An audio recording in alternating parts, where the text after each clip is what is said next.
Na semana passada, eu ministrei uma palavra falando sobre a importância de nós cuidarmos da nossa boca.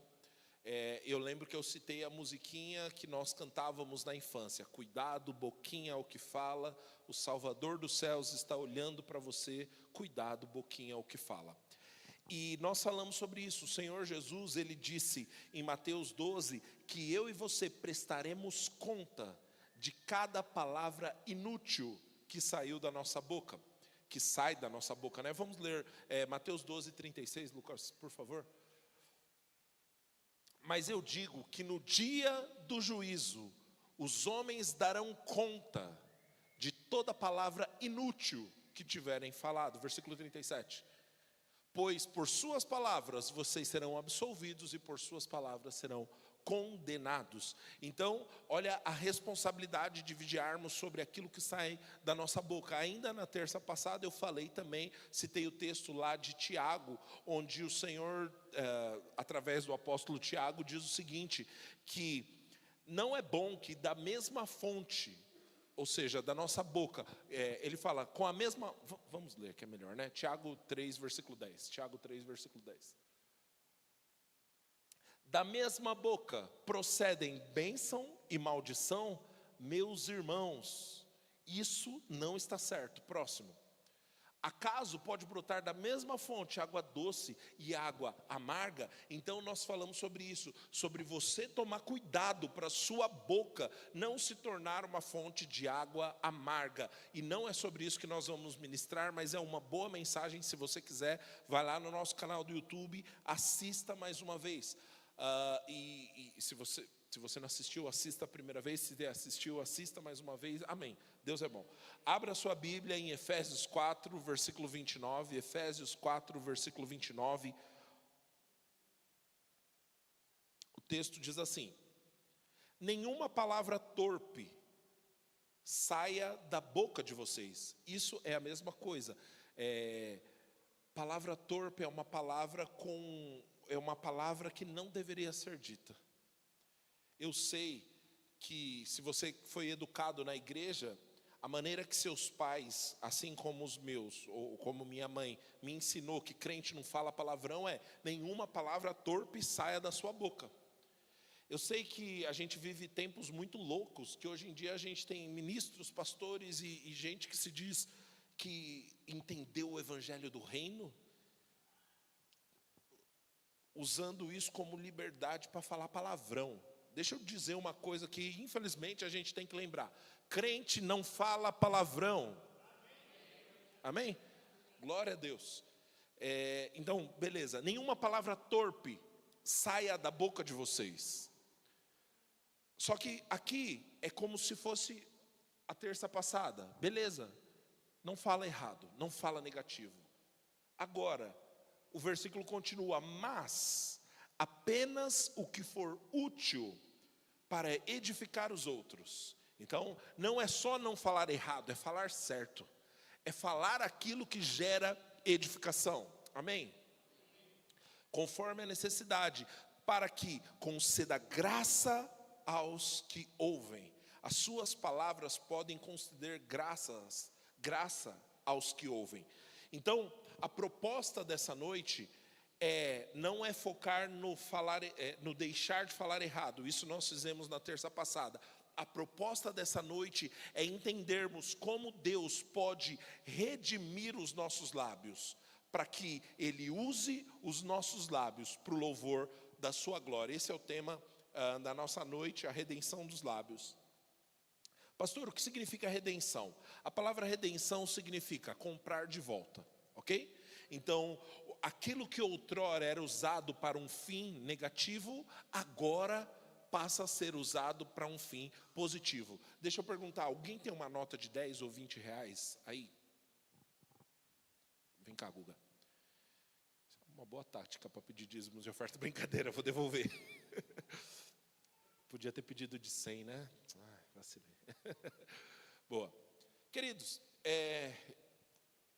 eu não sei se no Brasil essa métrica funciona, mas eu vi isso de uma realidade dos Estados Unidos. Eles falam que A maior parte, quase que 90% das notas de $1 tem vestígios de cocaína. Então, a gente não sabe por onde esse dinheiro passou antes de estar na carteira do Guga. A gente não sabe se isso daqui foi usado para comprar maconha, para comprar cocaína, para pagar prostituição. A gente não sabe. Agora a gente sabe de uma coisa. A partir do momento que esse dinheiro caiu na mão do meu irmão, isso aqui é dinheiro santo para a glória de Deus. A mesma nota que outrora era usado para um negócio terrível, agora é usado para a glória de Deus. É usado para a glória de Deus quando ele coloca gasofilácio. Graças a Deus o gasofilácio não está nem aqui. É usado para a glória de Deus quando ele usa para comprar presente para os filhos dele, quando ele usa para comprar comida para a casa dele, para pagar as contas dele. Por quê? Porque agora um homem de Deus está usando para os propósitos divinos. Qual é o nome disso? Redenção. Amém? Pode. Tá vendo? Eu devolvi só para ficar. Tira foto, Pati, desse momento. Aleluia. Provas. Isso é redenção. Redenção é Deus usar aquilo que outrora o diabo usava. Agora Deus, ele traz um novo significado para a glória dele. Amém? Então eu quero que você faça uma confissão de fé comigo essa noite. Eu quero que você diga assim: minha boca tem dono. Jesus é o dono. Aleluia, aleluia. Glória a Deus. Minha mãe, ela tinha um jeito de alfinetar a gente. Crente tem seus truques, tá? Seus filhos vão crescer na igreja, então vai pegando as dicas aí. Minha mãe falava assim, a coisa que mais machucava a gente, ela falava assim: isso, empresta tua boca pro diabo. Saber brincar, mano. Aí acabava a discussão, todo mundo, cada um ia pro seu canto, amuado. Queridos, com todo amor, não empreste tua boca para o diabo. Deixa, a Bíblia fala: apresenteis os vossos membros como instrumentos de justiça. Sua boca tem que ser instrumento de justiça, amém? Aleluia. E eu separei alguns pontos aqui para falar sobre como a sua boca pode servir para os propósitos eternos do nosso Deus, amém? A sua boca, ela é a forma que a sua fé é liberada, amém? Tem um homem chamado F.B. Meyer, morreu há muito tempo, ele dizia o seguinte: fé é quando Deus diz algo e eu digo o mesmo. Isso é fé. Fé é quando Deus diz algo e eu digo o mesmo. Fé é quando eu repito o que os céus estão falando. Fé é você deixar sair pela sua boca aquilo que seu coração está cheio, amém? A Bíblia diz em Romanos 10, no versículo 10: com o coração se crê para a justiça, e com a boca se confessa para a salvação. Próximo. Pois é escrito, o anterior, Lucas, versículo 9. Se com a boca você confessar que Jesus é o Senhor, e crer no seu coração que Deus ressuscitou dentre os mortos, será salvo. Aqui ele está falando do contexto de salvação, mas desde o versículo 8 ele apresenta essa relação, coração e boca. Com o coração você crê, com a boca você fala. Com o coração você crê, com a boca você fala. Amém? Isso se mostra também lá em Marcos 11, 23. Vamos ler? Se alguém, vamos ler junto, gente? O que vocês acham? 1, 2, 3. Em verdade lhes digo que se alguém disser a este monte: levante-se e atire-se no mar, e não duvidar no seu coração, mas crer que acontecerá o que diz, assim lhe será feito.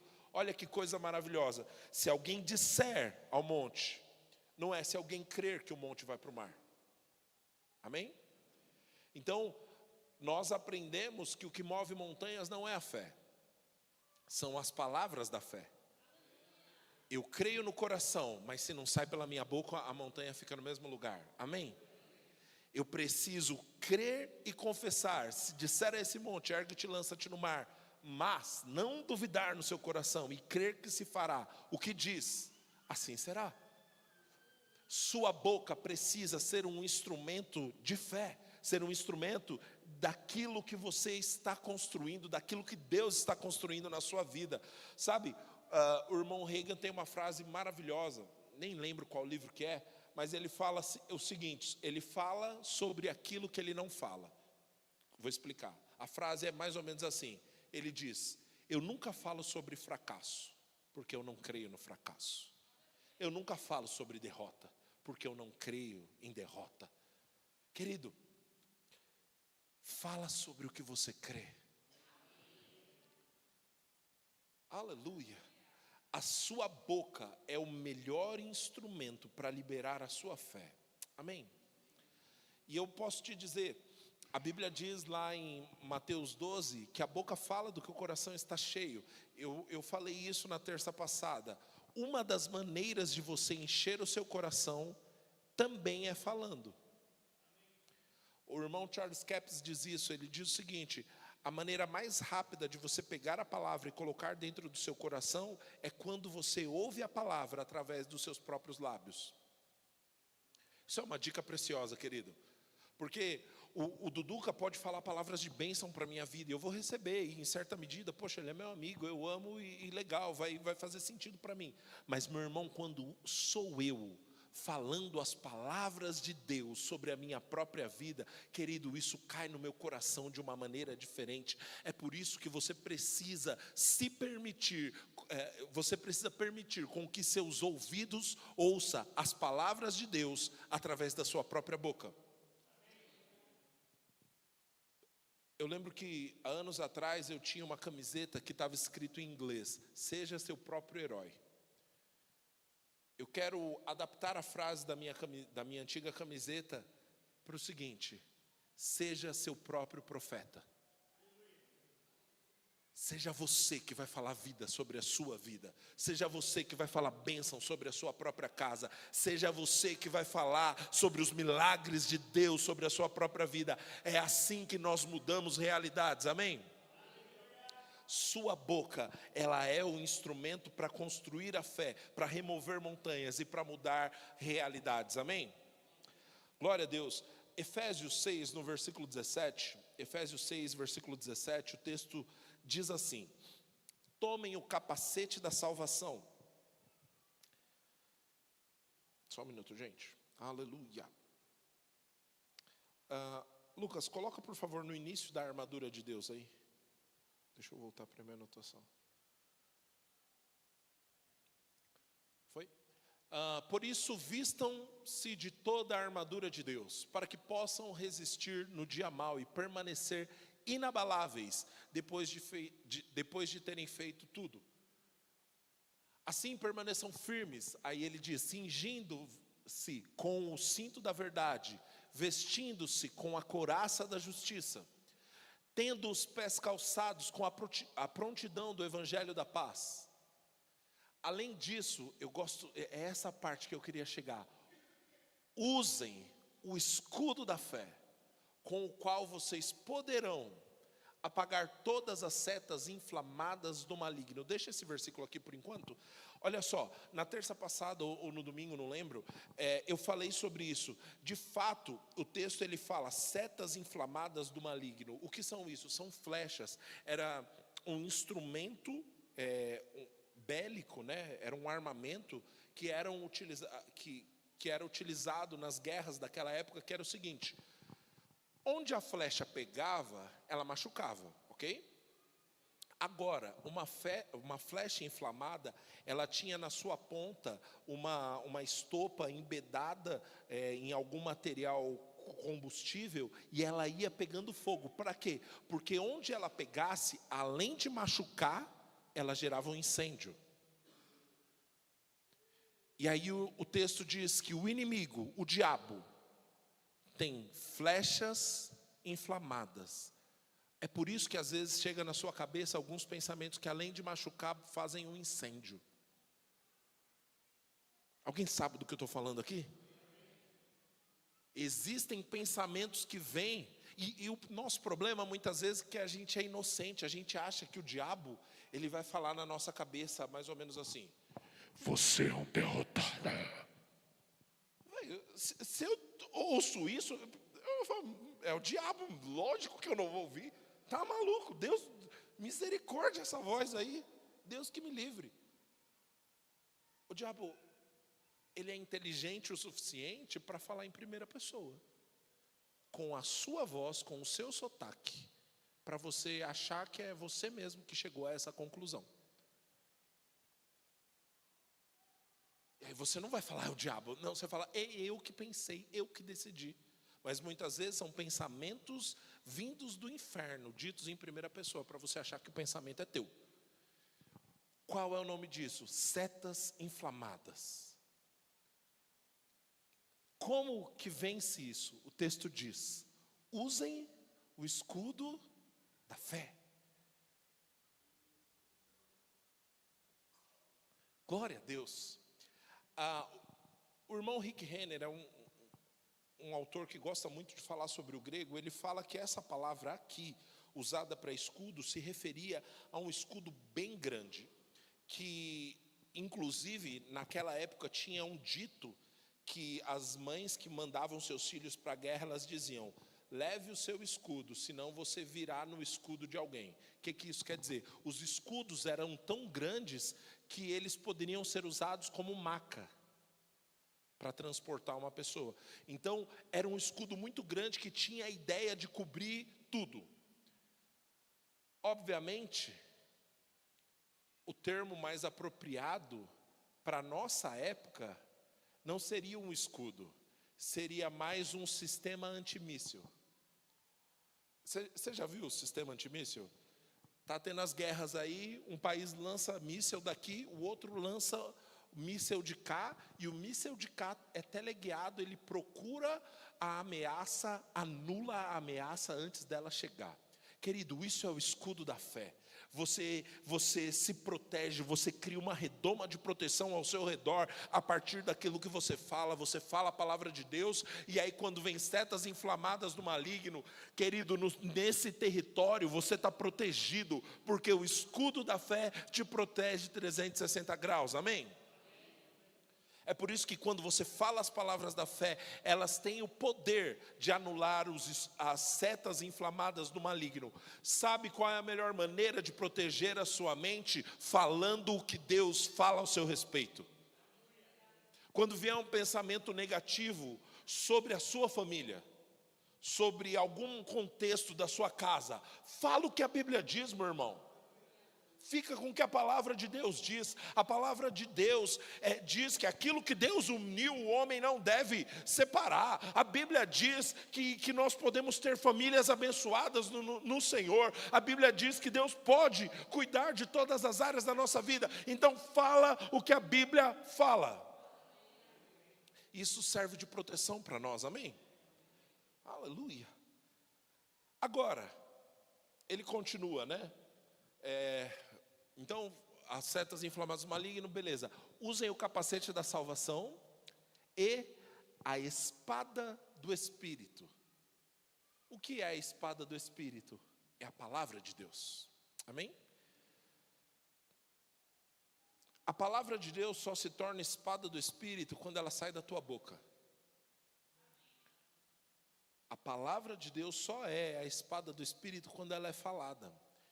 E ainda usando o irmão Rick Renner que deu essa explicação, ele fala que essa espada desse texto aí de Efésios, ela não é uma espada grande de lutar, ela era como um pequeno punhal. Para que caso uma flecha tivesse passado pela armadura e grudado, né, a flecha passou e fincou. Ele pegava o punhal e arrancava a flecha que veio. O que eu quero dizer com isso?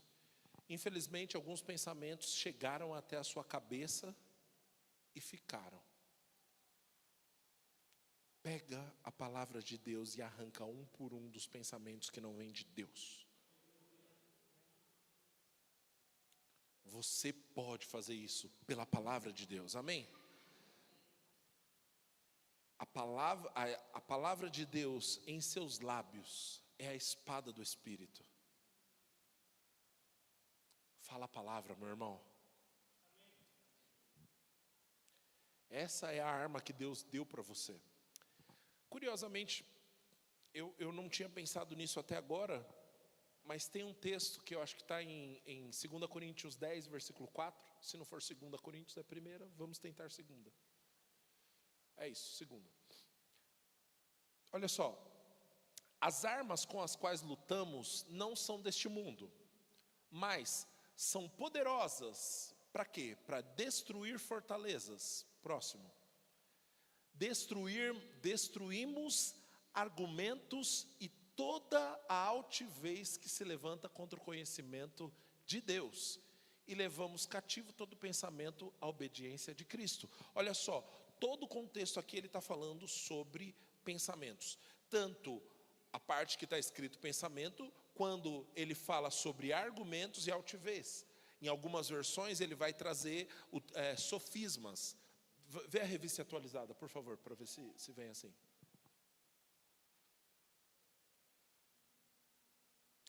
Toda a altivez que se levanta contra o conhecimento de Cristo, vamos tentar, armas, é isso aqui, ó, sofisma.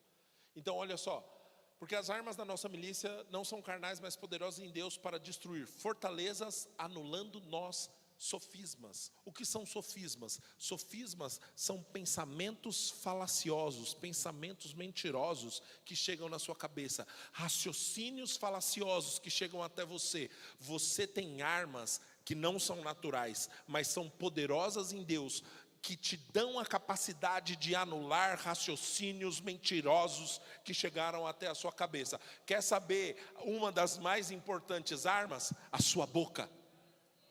A sua boca é a arma para destruir fortalezas mentais. Aleluia! Querido, é poderoso demais você falar uma verdade que é ancorada na palavra de Deus, mesmo que seu cérebro não aceite, mesmo que seus sentimentos não aceitem. Você fala a palavra de Deus até que ela te forma, até que ela te transforma, e você se torna aquilo que a palavra diz. Aleluia! É assim que a gente se transforma, é assim que a gente destrói fortalezas, é assim que a gente anula sofismas, usando essa arma espiritual chamada espada do Espírito. Amém? Está recebendo algo bom essa noite? Glória a Deus. Para encerrar, querido, você pode ter a sua boca glorificando a Deus, sim, falando fé, usando a sua boca como a espada do Espírito para destruir fortalezas do inimigo, e também para gerar edificação para você mesmo. Amém? Como? Orando no Espírito, ou orando em outras línguas. Vamos lá, 1 Coríntios 14, versículo, vamos ler a partir do 1, a gente vai ler até o 4, tá? Sigam o amor, busquem com dedicação os dons espirituais, principalmente o de profecia. Pois quem fala em línguas não fala por intermédio de homens, mas de Deus. E de fato ninguém o entende, pelo Espírito fala mistérios. Isso daqui já é rico demais. Querido, quando você ora em línguas, você está falando, é o próprio Espírito Santo, é o seu Espírito orando através da sua boca. Você está falando mistérios com Deus, realidades que ainda estão ocultas para a sua cabeça, mas já foram reveladas para o seu Espírito. Você já teve essa experiência de ouvir algo e você diz assim: é verdade, uau, eu sempre pensei nisso, eu sempre pensei isso. Aí quando você para analisar direito, você fala: mas para falar a verdade, eu acho que eu nunca pensei isso. Eu acho que eu nunca tive esse raciocínio, mas eu sei porque sei que é verdade. Eu concordo demais, mas eu nunca tinha parado para pensar. Como pode isso? Eu ter tanta certeza que algo é verdade se eu nunca tinha pensado? Porque o seu espírito sabe coisas que a sua cabeça ainda não sabe. Amém? Quando você ora no Espírito, você está falando mistérios com Deus, você está falando sobre realidades do próprio Deus que o seu Espírito já sabe, mas a sua cabeça ainda não sabe. A Bíblia fala em Romanos 8 que o Espírito intercede por nós com gemidos inexprimíveis, porque nós não sabemos como orar como convém. Aí, olha só, o que isso quer dizer? Quando eu estou orando no Espírito, é o Espírito intercedendo por mim, de acordo com a vontade de Deus. Aleluia. Existem áreas da sua vida que você está, querido, pega isso em nome de Jesus, Deus está falando com você. Existem áreas da sua vida que você tem perguntado: Senhor, qual é a sua vontade na sua área, nesta área em específico? Senhor, o que o Senhor quer nessa área em específico? E parece que nada chega na sua cabeça. Querido, deixa eu te dizer uma coisa, comece a orar no Espírito sobre isso. Por mais que não chegue do dia para a noite uma resposta na sua cabeça, algo está sendo construído no reino do Espírito. Já parou para pensar, meu irmão, que você tem como orar perfeitamente todas as vezes? Como eu posso orar perfeitamente? A Bíblia fala em 1 João 4, eu não vou lembrar o versículo agora, mas ele fala o seguinte: essa é a confiança que temos para com Deus, que se pedimos algo de acordo com a sua vontade, repete comigo, de acordo com a sua vontade, é certo que Ele nos ouve, e se Ele nos ouve, sabemos que temos recebido de Deus aquilo que lhe temos pedido. Olha que coisa maravilhosa, se eu oro de acordo com a vontade dEle, está feito, amém? Mas o problema é que nem sempre eu sei a vontade dEle. E agora, José? Querido, quando você ora em línguas, você está orando perfeitamente de acordo com a vontade de Deus. Mistério para quem? Para a tua cabeça. Esse é o texto. Eu ia chutar versículo 14, olha, se eu chutasse eu ia estar certo.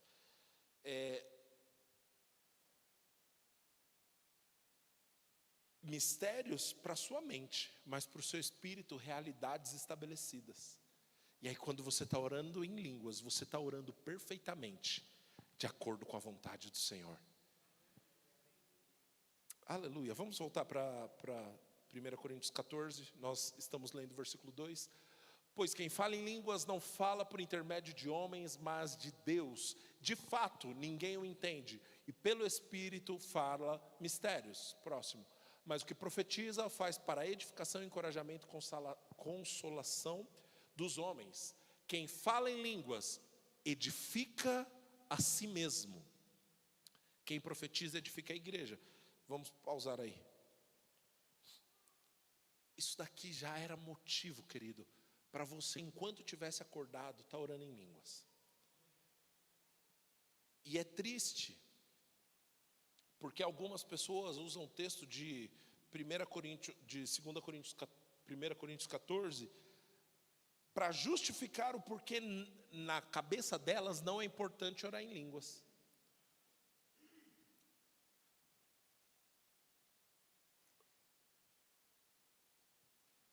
As pessoas falam: não, é o menor dos dons. É o menor dos dons, porque serve só para edificação pessoal. Concordo. Quantos pais aqui ficariam felizes? Deixa eu só explicar algo. A palavra dom, ela é muito similar à palavra donativo ou presente. Inclusive em inglês, a palavra dom é a mesma palavra usada para presente, tá? Diga, dom é presente. Quantos pais aqui ficariam felizes de ver o seu filho menosprezando um presente que você deu só porque ele é pequeno? Esse presente que é. Querido, aí tem crente falando assim: não, mas o dom de línguas é o menor dos dons, que é só para edificar nós mesmos. Agora deixa eu te perguntar, sabidão, como que você pode ser uma bênção para os outros sem se edificar primeiro? Como você pode edificar a igreja se você não se edifica? Como você pode ser uma bênção para o corpo quando você é que está precisando? Como você pode ser uma fonte de palavras inspiradas do próprio Deus para a vida de pessoas quando você não consegue receber nada da parte de Deus?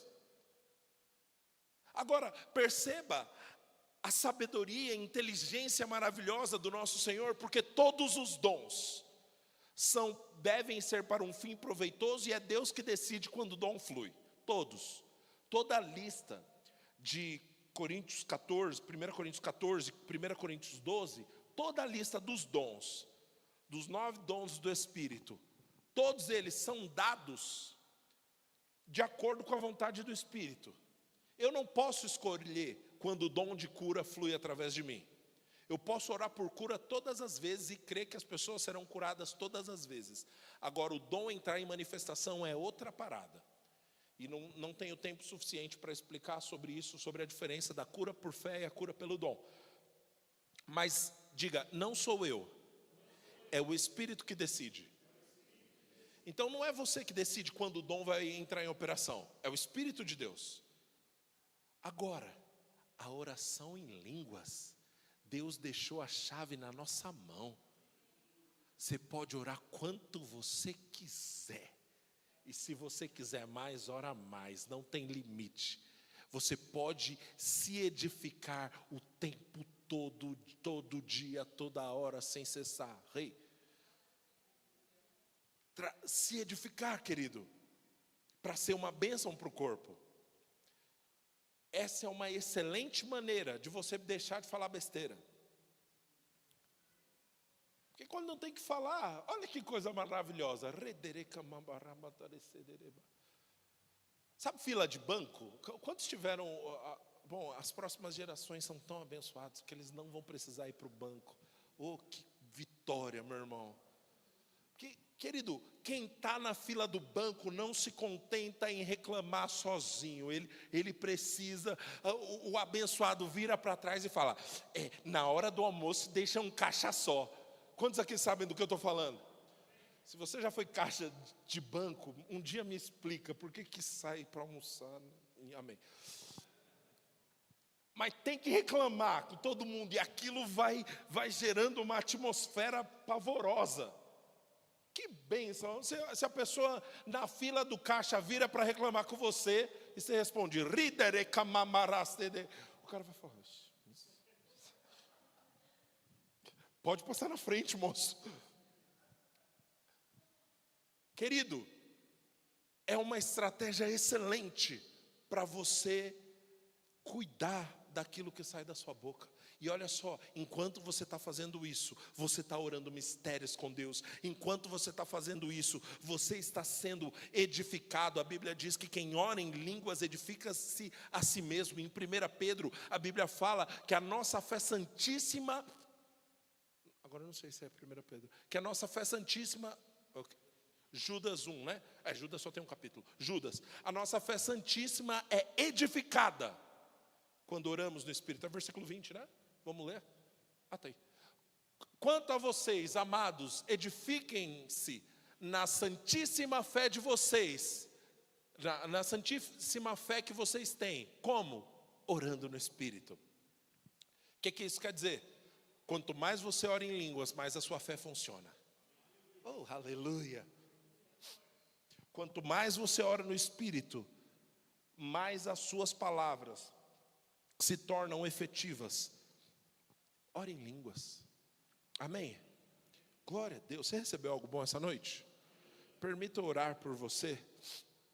Senhor Jesus, obrigado, Pai. Obrigado, Senhor, porque nós podemos essa noite decidir construir através dos nossos lábios aquilo que o Senhor, cooperar com aquilo que o Senhor está fazendo na terra, através daquilo que falamos. Nós queremos, Pai, que os nossos lábios sejam instrumentos de edificação, de justiça, e que aquilo que saia da nossa boca promova edificação e graça para aqueles que nos ouvem. Que as palavras que saem da nossa boca reflitam o teu caráter, em nome de Jesus. Aleluia. Glória a Deus. Sabe, queridos, eu tive uma impressão, a oração em línguas, ela é a evidência bíblica do batismo no Espírito Santo. Tem alguns irmãos que acreditam que a oração em línguas ela é uma das evidências. Eu acredito sim que existem mais evidências, né, do batismo no Espírito Santo, mas a oração em línguas é a evidência inicial. Por que eu acredito nisso? Porque todas as vezes no livro de Atos que a Bíblia fala sobre alguém batizado no Espírito Santo, ela orava em outras línguas. A Bíblia diz em Atos 1, no versículo 8, que nós receberíamos poder ao descer sobre nós o Espírito Santo, e aí então seríamos testemunhas.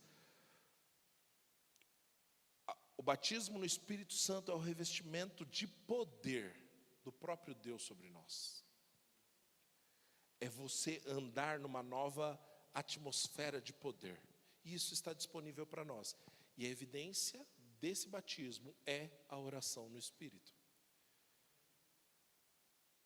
Eu sei, eu estou tentando tirar aqui uns empecilhos da frente para ajudar você na sua fé, amém? Talvez não seja nem para quem está aqui, talvez seja para alguém que está assistindo, beleza. Mas eu estou tentando ajudar, porque eu sei que lá em 1 Coríntios, no capítulo 9, quando ele fala acerca dos dons, ele fala assim: acaso todos oram em línguas? E a resposta óbvia ali é não. Está vendo, pastor, não é para todo mundo. Mas ali ele está falando sobre os dons. O dom é uma coisa, as línguas para edificação são outras. É outra coisa. Lá em Marcos 16, eu acho que é o versículo 17. Isso daqui são palavras do Senhor Jesus. Diga, palavras de Jesus. Olha o que Jesus disse: estes sinais acompanharão quem, gente? Precisa ter um dom especial? É crer, amém? Quais são os sinais que acompanham os que crerem? Em meu nome expulsarão demônios. E, próximo. É pela fé. É para quem crê. Amém? Então sim, existe o dom. Mas existem as línguas para edificação pessoal. E se você crê, é para você. É para todo crente. Está disponível, amém? Glória a Deus.